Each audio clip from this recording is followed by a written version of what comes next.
Tā starpība starp to, kas bija iecerēts tā vīzija kaut kāda sākotnē un to, kā tas rezultēs, viņa vienmēr, man liekas, ir saistīta ar to kaut kādu materiālu pretestību, materiālu izpēti. Sakums tam visam ir, mums ir visādas darbības Strinčos.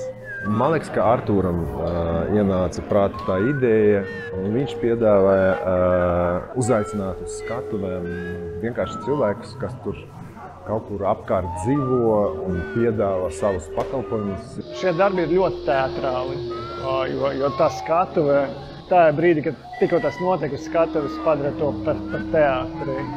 Man patiktu, ja cilvēks pamanītu, piemēram, tādu ikoniskās formas, kas ir šajās konkrētajās instalācijās, ka kaut kas, ka tas vispār tēls cilvēks uz skatuves visu padara par mākslu. Tāpēc, ka ir rāmis, tāpēc, ka ir tā centrālā kompozīcija, respektīvi tie mākslas zelta kaut kādi likumi, kas arī strādā. Ja. Bieži runājam par tādām kolektīvām smadzenēm, un laikam tā arī ir kolektīvais process. Atļauj mums darīt kaut kādas lietas, kuras nebūtu iespējams realizēt nevienam no mums tā atsevišķi. Arī var saprast, ka tu vari kļūt par zvaigzni pat savā darba vietā arī. Vēstījums, emocionālā pieredze paliek un kaut kā vibrē tevī.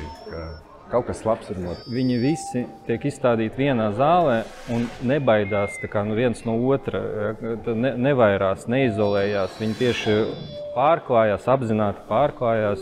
Tur ir tā vieta, kuru mēs līdz galam nekontrolējam, bet mēs viņu radījām un radījām tos apstākļus, kuru hauss var pašorganizēties. Varbūt cilvēkiem būs vairāk arī vēlmes nākt uz skatuvēm.